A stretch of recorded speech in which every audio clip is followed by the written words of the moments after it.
6 យ៉ាងដែលជួយថែរក្សាស្បែករបស់អ្នកពីការខូចខាតក្នុងរដូវភ្លៀងសុខភាពពុកក្នុងរដូវភ្លៀងបញ្ហាស្បែកស្ងួតខ្មៅនិងស្រអាប់គឺកើតឡើងជាញឹកញាប់ដូច្នេះការយកចិត្តទុកដាក់ថែរក្សាស្បែករបស់អ្នកក្នុងរដូវភ្លៀងគឺជារឿងសំខាន់ខាងក្រោមនេះជាគន្លឹះទាំងយ៉ាងដែលជួយថែរក្សាស្បែករបស់អ្នកទប់ទល់ពីការខូចខាតក្នុងរដូវភ្លៀងមួយងូតទឹកលាងសម្អាតស្បែកឬដងខ្លួន3 ដងក្នុងមួយថ្ងៃ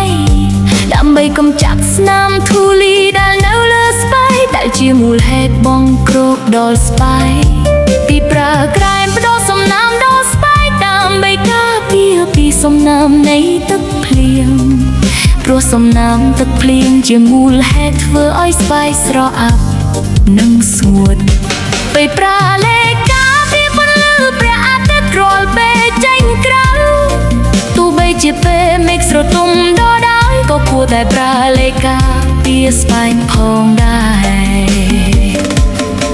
មុនខាត់ស្បែកថ្នមស្នងជាប្រចាំជាមួយនឹងវិធីធម្មជាតិដើម្បីជំរុះកោសិកាចាស់ចោល5 ផឹកទឹកឲ្យគ្រប់គ្រាន់យ៉ាងតិចណាស់8 កែវក្នុងមួយថ្ងៃដើម្បីទប់ស្កាត់បញ្ហាស្បែកខ្វះជាតិទឹកដែលធ្វើឲ្យស្បែកស្លេកនិងស្រអាប់6 ចំពោះសម្លៀកបំពាក់ដែលប្រឡាក់ឬសំដោយសារសំណាមទឹកភ្លៀងគួរតែផ្លាស់ប្ដូរចេញទោះបីជាសាមតិច